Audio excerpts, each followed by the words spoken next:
¿Sí están ahí o no? Sí, pero sí. Profe, aquí estamos. Nada más hay 2 alumnos. Bueno, No, profe, aquí estamos. bueno, lo que quiero destacar, bueno, la mitosis, pues es la manera en que se reproducen las células somáticas, o sea, todas las células del cuerpo. Ya saben, de una célula se obtienen 2, con 2 juegos de cromosomas, o sea, es 2N, eso se le llama diploide. Y a través de la meiosis se producen de una, se obtienen 4 células, cada célula es N. Cada célula es N, o sea, quiere decir que nada más tiene un juego de cromosomas con el objetivo de que cuando se fusione el óvulo con el espermatozoide, va a tener ya su juego de 2 juegos de cromosomas completo. Y esa solamente sirve, bueno, la meiosis solamente se emplea para producir las células germinales, o sea, los gametos.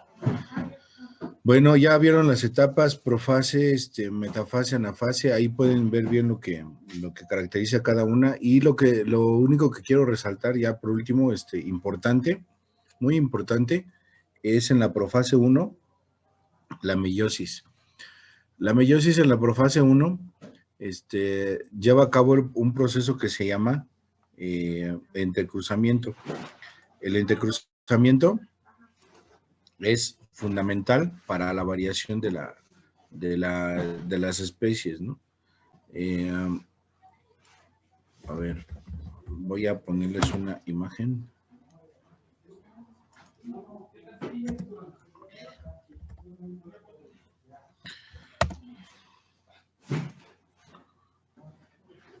Aquí está, está bien.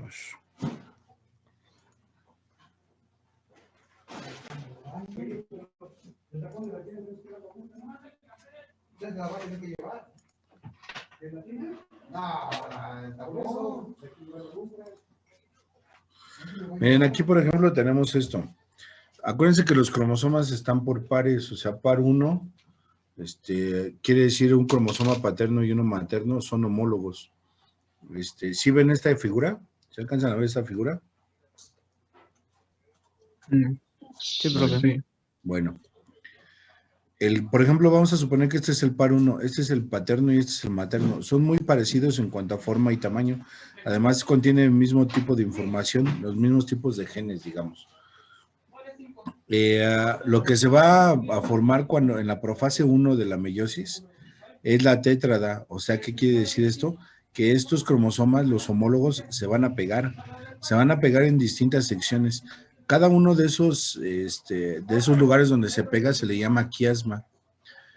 Esos quiasmas pueden ser variables, puede ser una sección pequeñita, puede ser toda una patita. Entonces eso va a variar mucho. Y lo que sucede aquí es que se intercambian información. Como ven aquí, ya después del crossing over, cuando se separan, ya tienen intercambiada información. O sea, básicamente están intercambiando genes. Esto es lo que da origen a la variación en la reproducción sexual. Como la meiosis es para formar gametos, los gametos van así con información recombinada. Entonces, esto es fundamental para la variación de las especies. Bueno, este crossing over, o entrecruzamiento, bueno, da como resultado que, por ejemplo, nosotros seamos una mezcla de los genes de nuestros papás y no nos parezcamos, no seamos idénticos a uno o a otro, ¿de acuerdo? Bueno, eso es lo que hay que destacar, la formación de gametos por meiosis, jóvenes. ¿Alguna duda? No, profe. ¿No? Bueno, entonces vamos a ver ahorita ya lo de genética. Eso de mitosis y meiosis, por favor, revísenlo ahí con cuidado. Les recomiendo que se aprendan las fases y la característica de cada fase. Ahí en este documento viene bien explicado eso, ¿de acuerdo? Esto era lo que bueno, necesitaba como que remarcarles. Ahorita lo que vamos a ver es una presentación sobre genética. Acuérdense que genética es la rama de la biología que va a describir la forma en que se heredan las características. O sea, básicamente la forma en que se heredan los genes. ¿sí? Tenemos que la persona que, bueno, que fue pionero en la descripción de estos procesos, fue Mendel. Y Mendel trabajó en Austria, era un monje austriaco, y escogió la planta de chícharos para esto. Escogió la planta de chícharos porque tiene ventajas, ¿no? Primero, al ser un vegetal, pues se le puede manipular fácilmente. Luego, por ejemplo, produce mucha progenie, lo que hace, pues que los resultados puedan ser más exactos. Se reproduce en poco tiempo. Entonces eso es también un factor que nos ayuda, a que los tiempos de experimentación sean más cortos, ¿no? Tiene bien separados sus aparatos reproductores, pues, flores masculinas y femeninas, de manera que eh, Mendel podía controlar la polinización. Bueno, dentro de eso, él escogió 7 características. Si ustedes piensan por ejemplo, en ustedes, en un humano, ahí es muy difícil encontrar características que solo tengan 2 presentaciones. Si ese es el caso, por ejemplo, nosotros de la lengua que se puede hacer taquito, ¿no? Si la puedes hacer taquito o no. Eso es, o sea, es una u otra opción. Los lóbulos que los podemos tener despegados o pegados, el lóbulo inferior de la oreja. Eso también nada más hay 2 presentaciones. El pico de viuda, que es la línea continua del cabello, o con un piquito que se llama pico de viuda. Pues o lo tienes o no lo tienes, ¿no? Esas son 2 presentaciones. Entonces, pero fuera de esas características, son muy pocas las que actúan por rasgos mendelianos. ¿Sí? Mendel tuvo la genialidad, yo sí creo que era un genio, de escoger la planta de chícharo, en donde encontró 7 características así, que eran relativamente de fácil diferenciación. Ahí las tienen en la figura. La primera es el color de la semilla, ¿no? Perdón, la textura de la semilla. Si es lisita o si está como arrugada. Luego el color, que puede ser amarillo o verde. El color de la flor, que puede ser morada o puede ser blanca. La forma de las vainas, que puede ser así inflada o puede ser como si estuviera apretada. Se les ven las costillitas de los chícharos. El color de la vaina, que puede ser amarilla o verde. La posición de las flores, que puede ser axial, o sea, nace de la ramificación, o puede ser apical, o sea, de las puntas de la ramificación, de las ramas. Y finalmente la estatura, que puede ser normal o puede ser planta enana. Estas 7 características son las que Mendel estudió y que de alguna manera él determinó correctamente para no tener sorpresas después de otro comportamiento en los genes, ¿no? Bueno, ahora, a partir de sus trabajos, que están bien cargados de matemáticas, Mendel los presentó en su país, en Austria. Tuvo correspondencia con algunos científicos. Sin embargo, él estaba bastante aislado en lo del conocimiento, por lo que su trabajo no tuvo buena difusión. Además de que no lo entendieron muy bien, ¿no? Una cosa interesante, pues, es que en cierta medida Mendel era como autodidacta, ¿no? Bueno, cuando sus trabajos los presentó, él formula 3 principios, ¿no? Que en los libros les gusta llamarles leyes de la herencia o leyes de Mendel, pero en realidad no podemos decir que sean leyes porque ya sabemos que en biología está difícil, ¿no? Tendríamos que decir que así opera exactamente y eso no lo podemos saber. Ahora, Mendel obtuvo entonces esos 3 preceptos. Primero se dio cuenta que de una característica y dos rasgos, de una característica él podía tener 2 modalidades, digamos, 2 presentaciones de ese rasgo. Cuando era, cuando era dominante, que era fuerte, era más fuerte que el otro, y cuando era recesivo, o sea que era más débil.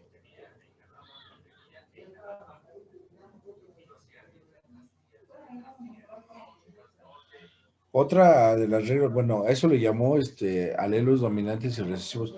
Por cierto, a las formas alternativas de un gen se les llama alelos.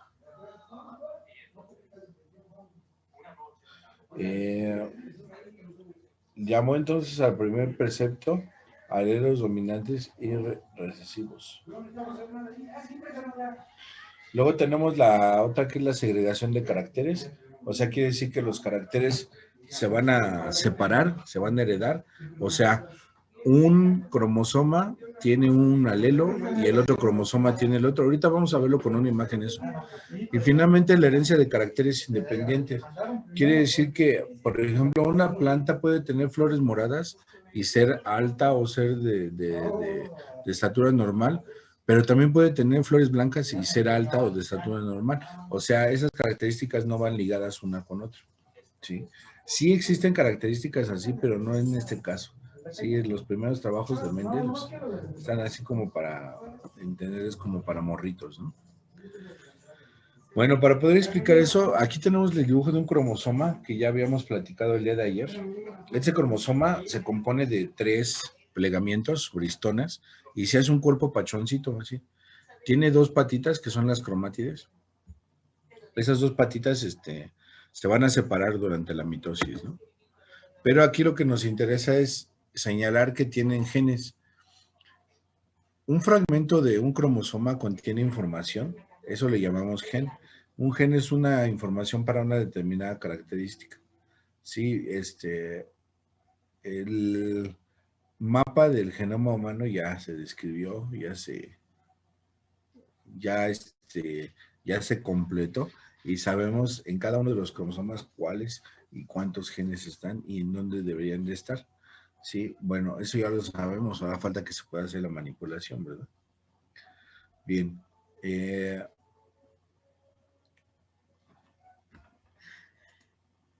Esta fotografía se llama cariotipo y es precisamente la fotografía real de unos cromosomas reales de humano. Si se fijan, son 23 pares, están por pares de homólogos, uno paterno y uno materno, por eso son 2 juegos. Si se fijan, del 1 al 22 son autosomas, quiere decir que son cromosomas que no son los sexuales. Y el par 23, en el caso de este cariotipo, pues es de un hombre, ¿no? Porque tiene un cromosoma X y un cromosoma Y. Luego, aquí el bandeo que tienen, la coloración, nos demuestra que son similares, tanto en contenido como en forma y tamaño. Este es el agrupamiento precisamente por cromosomas homólogos, ¿sí? Cromosomas pares.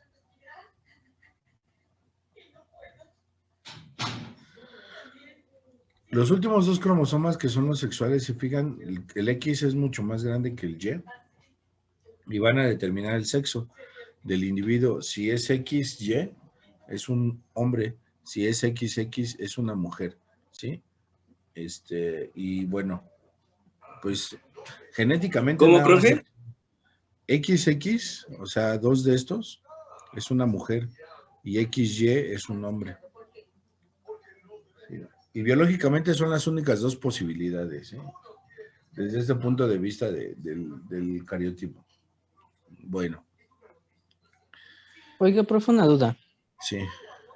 En su momento, a lo mejor era falso, no sé, pero llegué a escuchar que hay ciertas ocasiones en donde se presentan individuos con cromosomas, por ejemplo, XXY. No sé si sea posible o fui víctima de fake news.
Profesor, creo que no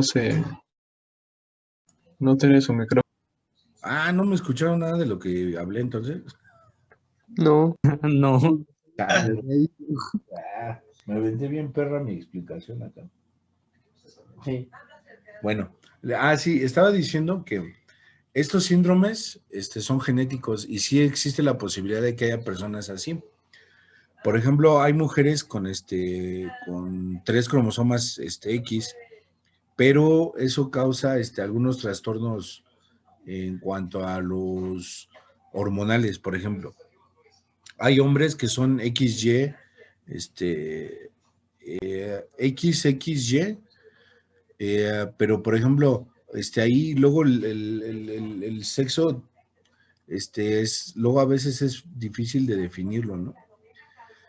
Por ejemplo, hay una enfermedad derivada de eso que se llama feminización testicular, en donde los testículos no descienden no descienden a la bolsa escrotal. Entonces eso se vuelve un problema más adelante, ¿no? Por todas las cuestiones hormonales. Hay hombres XYY que, por ejemplo, producen más testosterona y luego son más tendientes a la violencia, se supone. Entonces sí hay esos trastornos, o sea, sí existen. No se documentan mucho, pero sí existen. Y es que normalmente la adición de un cromosoma o la falta de un cromosoma causa la muerte de la célula desde que intenta la primera división, desde que se fertiliza el óvulo, pero algunas veces no. Entonces es cuando se presentan estos síndromes. Y en este caso sí puede ser cierto, ¿no? Por ejemplo, Gracias. sí, por nada. Por ejemplo, el síndrome de Down, ese, en lugar de haber 2 cromosomas en el par 21, esos chiquitos, hay 3. Entonces la presencia de todo ese cromosoma pues causa un montón de trastornos, ¿no? En las personas. Eso, bueno, genéticamente no se le llama, no se le llama síndrome de Down, se le llama trisomía en el par 21. Ajá, es el nombre, digamos, técnico. Trisomía en el par 21. O sea, Pero 3 que, cuerpos. Ajá. pero que nosotros tenemos todos esos cromosomas en nosotros. Sí, cada una de tus células tiene esos cromosomas. Cada célula, por ejemplo, cuando te hacen estudios de cariotipo, por ejemplo, esta es una foto real de cromosomas, o sea, los acomodaron así, para tomarle la foto, los tiñeron y demás. Esto, por ejemplo, te los pueden sacar de células sanguíneas, que son de las mejores para hacer un cariotipo. Pero en realidad, Esto lo tienes en cada una de tus células, así en general. Bueno, excepto, obviamente, en las células, en los gametos, ahí nada más va a haber un juego de esto. ¿Sale?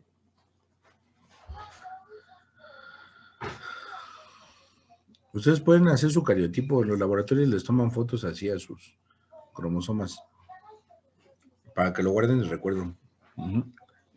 Bueno.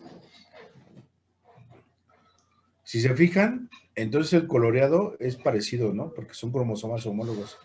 Eso quiere decir que si aquí tengo un gen, por ejemplo en el par 3, aquí en esta patita hay un gen, en el otro cromosoma va a estar el mismo gen. ¿Sale? Eso es importante para lo que vamos a ver ahorita. Una pregunta, profesor. Sí. Es que yo me acuerdo que cuando hice el Comipems, una de las preguntas que venía era, en el síndrome de Down, a uno de los pares les falta una cromátide, pero no me acuerdo cuál, y se preguntaba qué par era y salían opciones, pero pues nunca supe qué par era. En el síndrome de Down, no, es el ejemplo que les acabo de mencionar. No, no falta, al contrario, tiene un cromosoma de más en el par 21. Estos que ven ahí, esa foto, en el que dice número 21, en lugar de tener 2, tiene 3. Ajá. Y eso hace que esas personas, por ejemplo, tengan los ojos rasgados. A veces pueden tener como ciertas afecciones intelectuales en mayor o menor grado. Por ejemplo, la alteración de la tiroides que causa un crecimiento, por ejemplo, se pueden quedar chaparros, más bien causa ausencia de crecimiento, ¿no? Luego son personas así como medio regordetas. Y lo más importante es que son infértiles, no pueden reproducirse, porque ese es un candado de la naturaleza precisamente. Al tener esos cromosomas, no pueden formar células viables, células, gametos viables. Uh-huh. Y bueno, hay diferentes enfermedades, esa es una, pero pues hay otras, ¿no? ¿Se puede evitar que pase eso, profe? No, si hay una falla en el espermatozoide o en el óvulo y ya viene la carga genética así, no hay manera de saberlo. Lo máximo que pueden hacer ahorita es que a las mamás les toman muestras de líquido amniótico, ese donde está flotando el bebé, le sacan un poquito de líquido y ahí vienen células del bebé. Entonces hacen el cariotipo y pueden saber si es si tiene síndrome de Down o no, pero eso es lo máximo que se puede saber, o sea, bueno, hay gente que eso lo hace en las primeras semanas de embarazo, porque si viene una condición de síndrome de Down, pues luego lo que hacen es abortar. Esto, por ejemplo, puede tener que ver con el historial familiar. Si en el historial familiar hay casos, pues, digamos, recurrentes de síndrome de Down, luego les dan esa alternativa a las personas, les explican que pueden averiguar si su hijo tiene bien el cariotipo, y si no lo tuviera, pues una opción es el aborto, ¿no? Ahora, también hay grados, ¿no? Los grados van a depender de la expresión de los genes, porque los genes no se expresan como si fuera, ¿cómo les diré? Como si fuera un número exacto, ¿no? O sea, se expresan en grados. A eso se le llama epigenética, al grado en que se expresan los genes. Por ejemplo, tenemos el óvulo pegado o no pegado, pero obviamente los que lo tenemos despegado, pues lo vamos a tener en grados, ¿no? O sea, no va a ser igual todos. Entonces, eso se le llama epigenética. Ajá. Y la epigenética es una explicación de por qué el síndrome de Down tiene grados. Si hay personas que son perfectamente autónomas con síndrome de Down y hay otras personas que hay que cuidarlas mucho, ¿no? Porque se distraen, por la falta de atención, de concentración, o no se pueden alimentar solas luego. Sí, hay grados. Bueno, pero también habría que ver Sí, En el caso del síndrome de Turner, ¿en qué par estaría el, sí- agregado un cromosoma o en qué par estaría? el síndrome de Turner es una afección en los cromosomas sexuales. A ver, permíteme tantito.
Ya, sí, disculpen. Entonces, hablamos de los síndromes, el síndrome de Turner. El síndrome de Turner se refiere a una alteración en los cromosomas sexuales.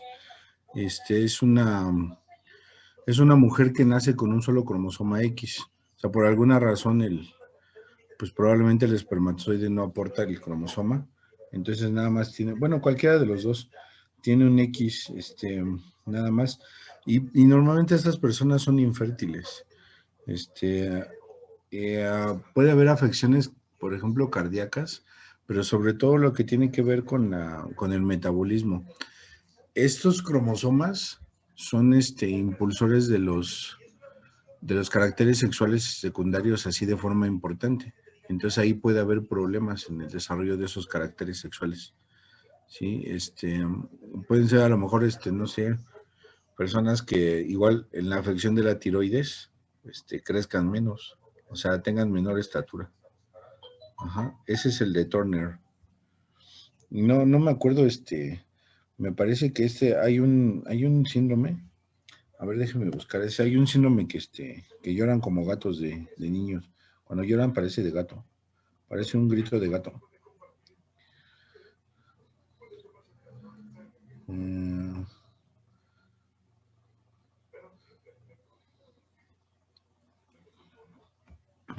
bueno, sí, el síndrome de Turner es así. Y es que les digo que hay diferentes.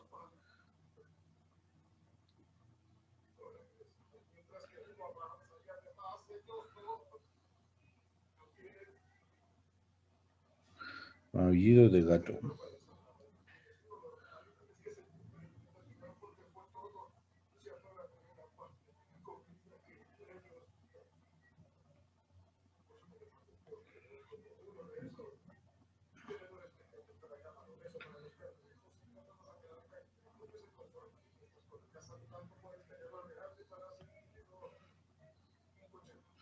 Aquí dice que el maullido del gato es una alteración cromosómica provocada por una deleción parcial o total del brazo corto del cromosoma 5.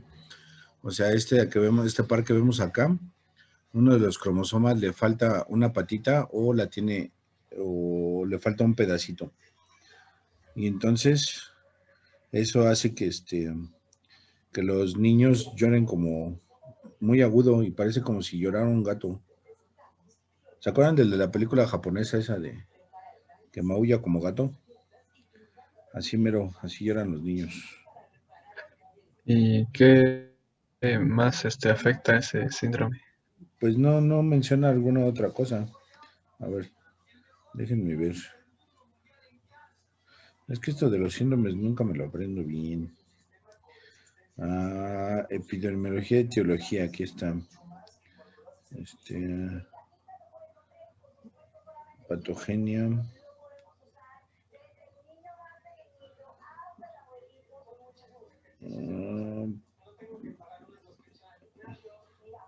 Cara redonda y llena. Pues no, parece que nada más. Puede haber malformaciones y un retraso psicomotor.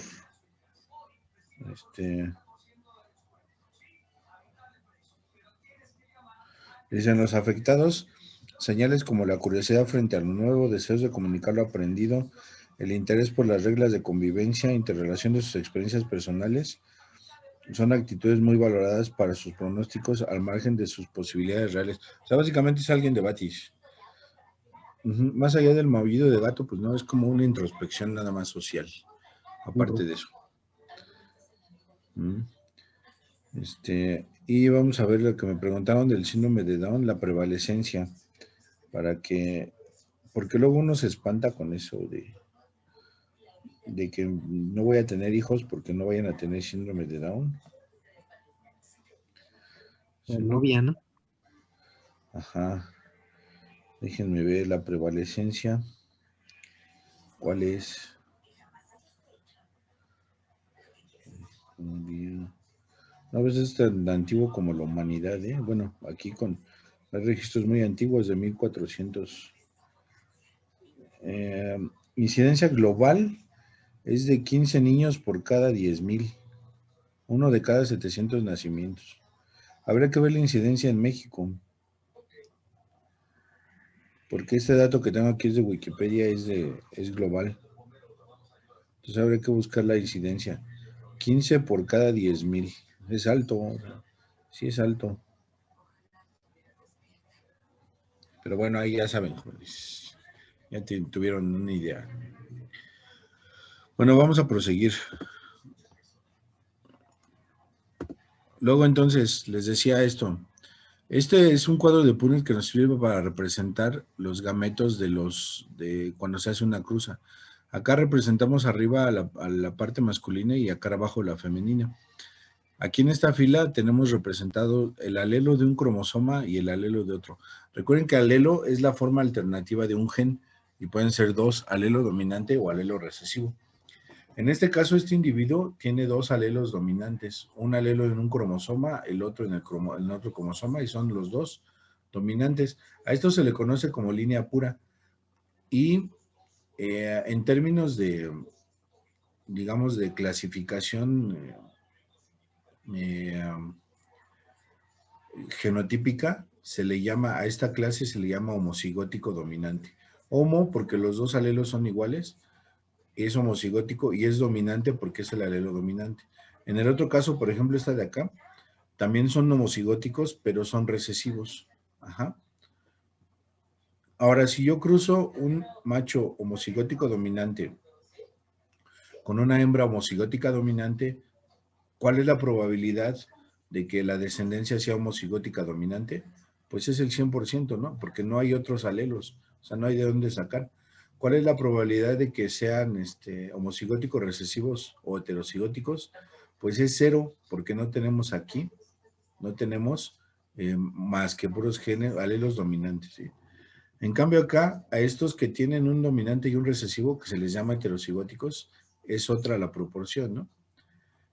Y por ejemplo aquí, fíjense, decimos que el alelo dominante, bueno, a esta proporción de 100% le llamamos segregación genotípica. Aquí, por ejemplo, la parte masculina es un heterocigótico, dominante en un cromosoma, recesivo en el Oiga, otro. profe, ¿pero cómo se llamaba el cuadro este? Se llamaba cuadro de... De Punnett, con doble N. Ah, sí. Bueno, este individuo, un cromosoma tiene el dominante, el otro el recesivo. Cuando produzca sus espermatozoides, la mitad, bueno, el polen, la mitad de los granos de polen van a ser dominantes y la mitad va a llevar el alelo recesivo. Y acá sucede algo parecido con los óvulos. Cuando esta hembra, bueno, esta planta hembra produzca los óvulos, la mitad de ellos van a ser dominantes, la mitad recesivos para este alelo, para este gen. Ahora, si los cruzamos, obtenemos que hay un homocigótico dominante, dos heterocigóticos, este con este y este con este, dos heterocigóticos y un homocigótico recesivo. Esto hace que, bueno, la proporción que tengamos aquí es de un homocigótico dominante por cada dos heterocigóticos y por cada uno homocigótico recesivo. 1, 2, 1. O un cuarto, un medio, un cuarto, o 0.25, 0.5, 0.25, o 25%, 50%, 25%. Cualquiera de esas proporciones, pero que nos guarden la misma relación, la podemos expresar así. Entonces, a eso se le llama segregación genotípica. ¿Sí? ¿Cuántos hay de cada cual? Ahora, la segregación fenotípica es otra cosa. Mientras que el genotipo es la colección de genes que tenemos, el fenotipo es el resultado de que esos genes se expresen. Entonces, por ejemplo, aquí, fíjense, esta flor, la masculina, que es la que da origen. Esta flor va a tener un alelo dominante y uno recesivo en su genoma, en su genotipo. Como tiene el dominante, se va a expresar siempre. El dominante es aquel que se expresa siempre que esté presente. El color dominante es el morado, entonces la flor va a ser morada. Acá es lo mismo. Tenemos heterocigótico, como tiene el alelo dominante, se va a expresar ese alelo y va a ser morada la flor. Entonces acá en estos ocurre lo mismo. En este hay alelo dominante, sí, morada. En este también morada. En este también morada. En este tenemos alelo dominante, no. Aquí hay nada más recesivo. Como no hay dominante, el recesivo se va a expresar y va a ser una flor blanca. De manera que, de acuerdo a esto, vamos a tener la segregación fenotípica,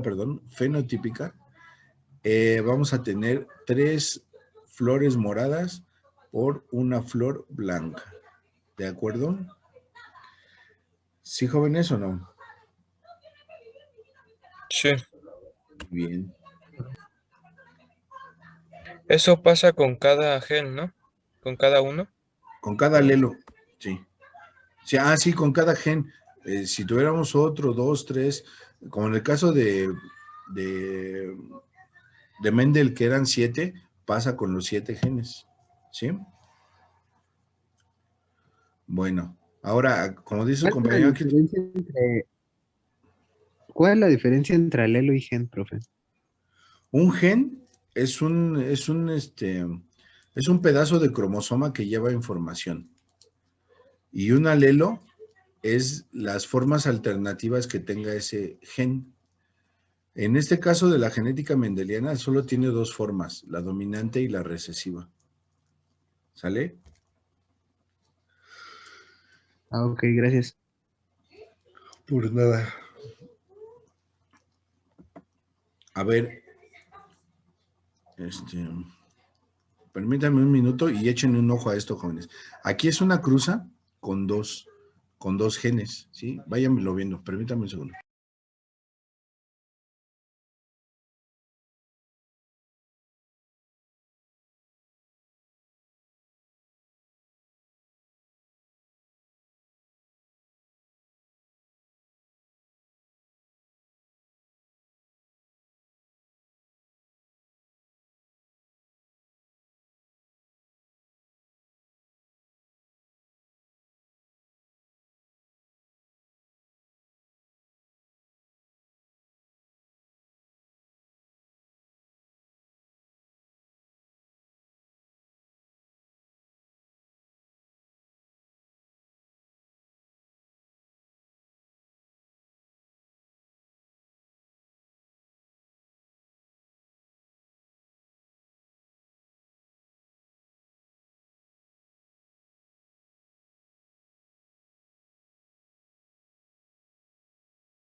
Bien, entonces, aquí tenemos la cruza de dos individuos, pero ya con la descripción de dos genes.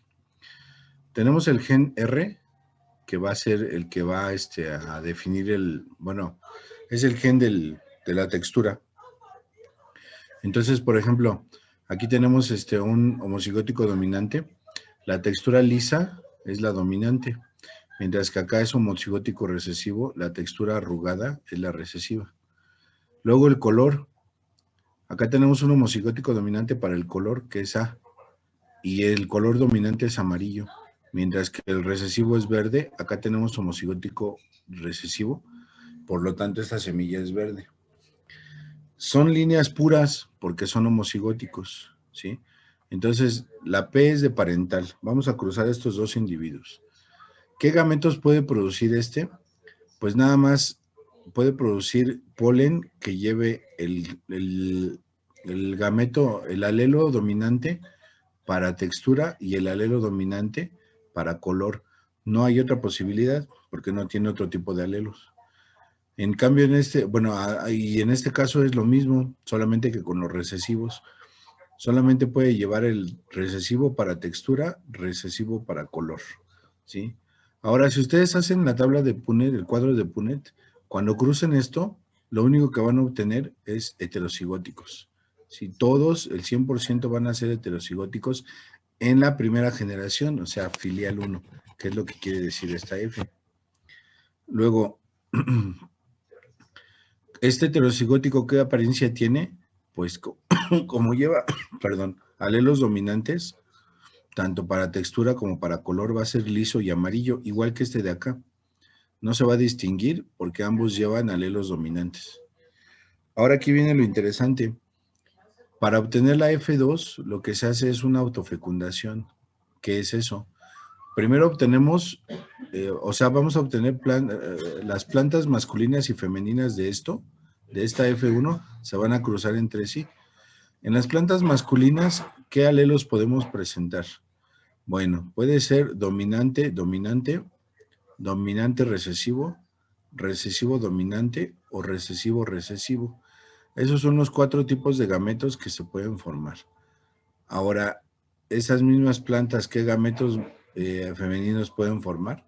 Los mismos, dominante, dominante, dominante recesivo, recesivo dominante, dominante, perdón, recesivo recesivo. Sí, entonces lo que hacemos es, lo siguiente ya es cruzar, ¿no? Empieza la cruza siempre.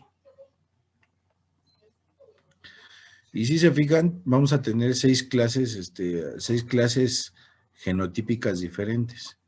¿Sí? Homocigótico dominante, homocigótico dominante, homocigótico dominante, heterocigótico, heterocigótico, homocigótico dominante y así, vamos. Sí, de manera que a esto nos va a ir dando las proporciones de las clases genotípicas que tengamos. Y la apariencia va a ser según como tengan los alelos dominantes y recesivos. Pero en general, bueno, la segregación genotípica la sacamos a partir de las proporciones de estos genotipos. Nada más hay que contar bien. Por ejemplo, del homocigótico dominante y homocigótico dominante, solo va a haber uno. Y del homocigótico recesivo y homocigótico recesivo, solo va a haber uno. Todos los demás son combinaciones de dominantes con recesivos. Bueno, esa va a ser la segregación genotípica. Ahora la fenotípica, solo tenemos 4 posibilidades. Redondo amarillo, redondo verde, rugoso amarillo, rugoso verde. Es lo único que hay de posibilidades. Y la proporción aquí va a ser de 9, 6, 6, 1. 9, 6, 6, 1. ¿Sí? Acá lo podemos ver. 1, 2, 3, 4, 5, 6, 7, 8, 9 de estos. 1, 2, 3 de estos. 1, 2, 3 de estos y 1. 9, 3, 3, 1. Estos están 16avos porque pues son 16 cuadritos. Por eso es 9, 3, 3, 1. ¿Sale? ¿Hasta aquí alguna pregunta, jóvenes? No, profe. Bueno, estos son los genes mendelianos que digamos son como que los más sencillos, ¿no? O sea, es la forma más sencilla. Un gen, 2 alelos. Pero resulta que la mayor parte de la naturaleza no es así, de sencilla. Por eso hay otros 2 conceptos importantes. Uno, que es el alelos múltiples. ¿Qué quiere decir alelos múltiples? Que un gen va a tener más de 2 alelos. O sea, ya no va a haber dominante y recesivo, sino que va a haber 3, 4, 5, 6, hasta, no sé, 18 alelos diferentes para un solo gen. ¿Sí? Vamos a tomar el ejemplo de la sangre humana. ¿Cuántos tipos de sangre tenemos, jóvenes?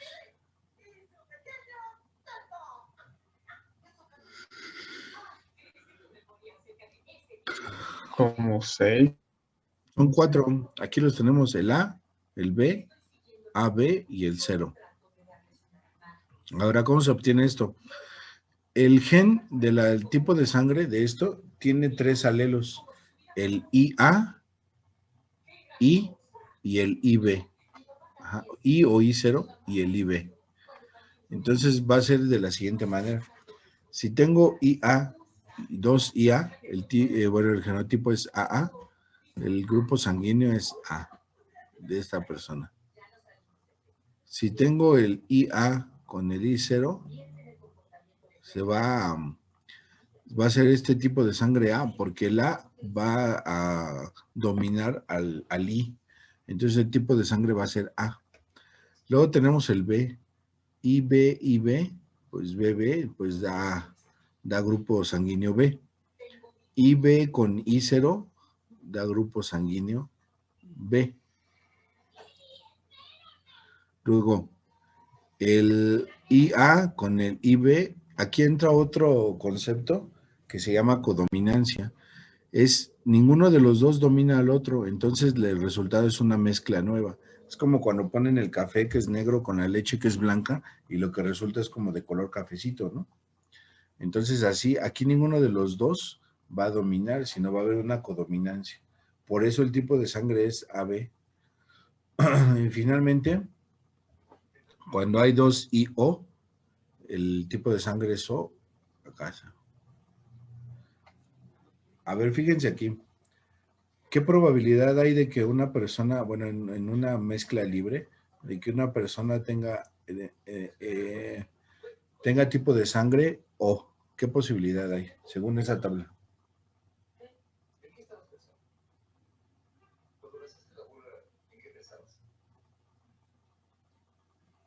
Un sexto. Un sexto. Pero resulta que si ahorita hiciéramos una encuesta, les aseguro que más de las 2/3 partes de este grupo tienen tipo de sangre O. ¿Por qué es eso? Porque en México la gran mayoría de gente es de tipo positivo, perdón, de tipo... Exactamente. Esto valdría si consideráramos a toda la humanidad del planeta. Entonces sí te tendría que mantener esta proporción. Y eso, bueno, quién sabe, porque estamos aislados unos grupos de otros. Pero si hablamos, por ejemplo, de la población de México, como la mayoría somos así, somos O positivo. Entonces, pues siempre que nos reproduzcamos, vamos a aportar nada más el I 0, ¿no? Entonces los chamacos van a salir 0 de tipo de sangre O, ¿sale? Y acá lo que nos muestra estos es nada más la presencia del antígeno. Si hay antígeno A, antígeno B, AB o sin antígenos, es el tipo de sangre. ¿El tipo de sangre afecta a otras cuestiones físicas, profe? No, en realidad no. No hay por esa ausencia de ese antígeno, no. Lo único que sí es que hay que tener cuidado en la transfusión, ¿no? De sangre. Por ejemplo, a una persona que sea AB no le puedes poner tipo de sangre O, porque se le anda cargando el payaso, ¿no? Porque lo va a reconocer como a las células sanguíneas, su cuerpo lo reconocería como un enemigo, entonces los atacaría como patógenos. Nada más es eso, pero fuera de eso, no hay problema.